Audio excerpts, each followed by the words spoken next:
Find out what happened this week in the 80s, from secrets behind the scenes of the film Aliens to why Motley Crue's lead singer was charged with manslaughter. All this and more, and stay tuned to the end for an incredible spotlight feature you don't want to miss. July 14th, 1986.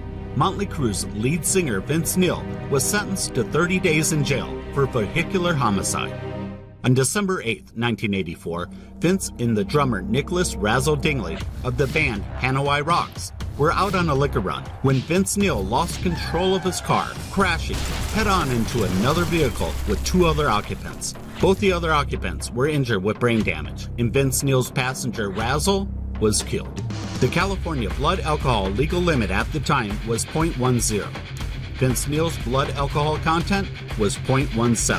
Vince Neil ended up pleading guilty. Along with his 30-day sentence, he was forced to pay $2.6 million in restitution and was given 200 hours of community service. In the end, Vince Neil only served 18 out of 30 days in jail. Motley Crue's next album, Theater of Pain, was dedicated in Nicholas Razzle Dingley's memory.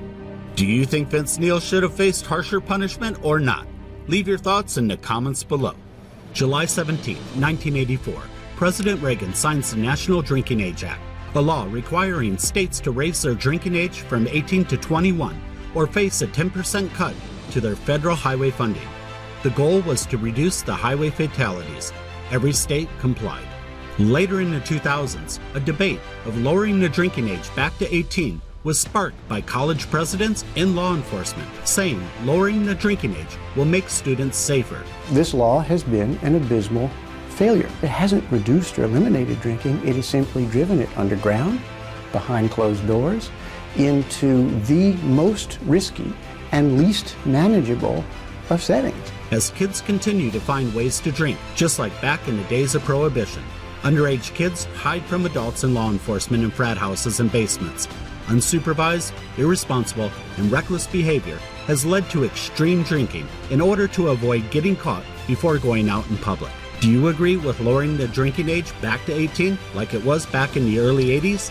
Or should it be kept at age 21? Leave your thoughts in the comments below. You're going out there to destroy them, right?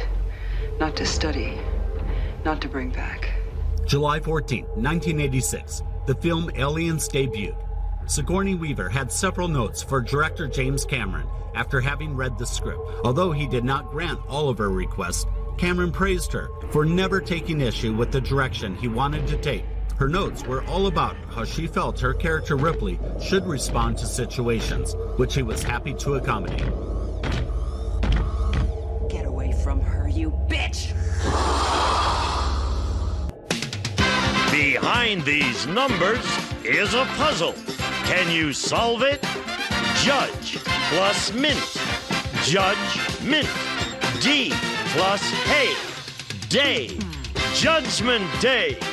Before we reveal our feature spotlight clip, please take a moment to subscribe to our channel and hit that like button. And now, our feature clip of the week. July 13, 1985. With only 10 weeks, Irish rocker Bob Geldof organized one of the largest concerts on the planet, Live Aid, a worldwide rock concert created to raise money for the famine-stricken African nation. This legendary world concert was held simultaneously in England at Wembley Stadium in London with over 70,000 fans, and America at the John F. Kennedy Stadium in Philadelphia with over 100,000 fans. It was originally opened by Prince Charles and Princess Diana. This stunning joint effort included musicians and bands such as Paul McCartney, U2, David Bowie, Madonna, Tina Turner, and Queen, among many others. In fact, over 75 acts performed, including Sir Elton John. Phil Collins outdid himself by performing at both locations by catching the world-famous Concorde from London to Philadelphia. This live 6-hour concert was broadcast to more than 1 billion viewers in 100 countries. Famine killed hundreds of thousands of Ethiopians and threatened to kill millions more across the African continent. Live Aid inspired Lionel Richie and Michael Jackson to bring pop artists together to perform and record We Are the World. The single hit top of the charts, raising over $44 million. In the end, Live Aid eventually raised $127 million in famine relief for African nations.